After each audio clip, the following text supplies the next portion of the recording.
এমনকি এক সাক্ষাৎকারে নিজের পেশাগত জীবন নিয়ে মজা করে সুন্দর পিচাই বলেছেন, গুগল চালানো মনে হয় সবসময় বার্সেলোনা বা রিয়াল মাদ্রিদের কোচ হওয়া। কখনো এ দল জেতে, আবার কখনো ও দল হারে। আর তেমনি আমরা কখনো সফল, আবার কখনো আমাদের উপর ব্যর্থতা নেমে আসে, তবে চাপটা সবসময় তীব্র। মেসি নাকি রোনাল্ডো, কে সেরা? গুগলের সিইও পিচাই তার সমাধান করে দিলেন। ফুটবল প্রেমীদের মধ্যে সব থেকে বিতর্কের বিষয় হচ্ছে এই কে সেরা, রোনাল্ডো নাকি মেসি। দুই মহারথী দুই দিক থেকে সেরা। কেউ বলেন কারো শারীরিক ক্ষমতা অতুলনীয়, আবার কেউ বলেন অন্যজন ফুটবল মাঠে অদ্ভুত শিল্পের কারিগর।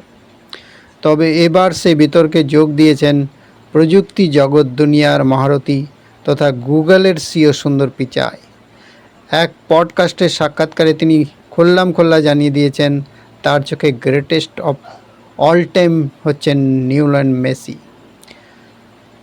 ওই সাক্ষাৎকারে সুন্দর পিচাই আবার বলেছেন, আমার ছেলে হচ্ছে রোনাল্ডোর বিরাট বড় ভক্ত। ফলে এল ক্লাসিকোর ম্যাচ দেখার সময় আমাদের মধ্যে ঝগড়াঝাটি লেগেই থাকে। দুই দলে ভাগ হয়ে আমরা বসি, একদিকে মেসির দল আর একদিকে হচ্ছে রোনাল্ডোর দল। তবে সব থেকে বড় ব্যাপার, তিনি রোনাল্ডোকে ছোট করেননি, বরং তিনি বলেছেন ক্রিশ্চিয়ানো রোনাল্ডোর মতো নিজেকে এতটা নিখুঁতভাবে গড়ে তোলার চেষ্টা কোনো অ্যাথলিটকে আমি দেখিনি। এক কথায় ওর পরিশ্রম অনবদ্য।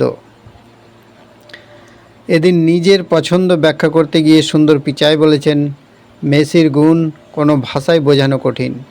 সম্প্রতি সান হোসেতে ওর একটা ম্যাচ দেখতে গিয়েছিলাম।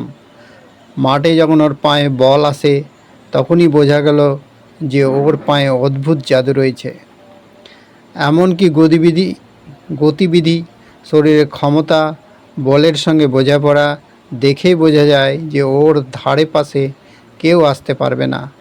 তিনি আরও বলেন, মেসির খেলা দেখা এক অন্যরকম অভিজ্ঞতা। ওর বয়স যতই হোক না কেন, ওর পায়ের কারসাজি এখনও গোটা বিশ্বকে চমকায়। এমনকি এক সাক্ষাৎকারে নিজের পেশাগত জীবন নিয়ে মজা করে সুন্দর পিচাই বলেছেন, গুগল চালানো মনে হয় সবসময় বার্সেলোনা বা রিয়াল মাদ্রিদের কোচ হওয়া। কখনো এ দল জেতে, আবার কখনো ও দল হারে। আর তেমনি আমরা কখনো সফল, আবার কখনো আমাদের উপর ব্যর্থতা নেমে আসে, তবে চাপটা সবসময় তীব্র।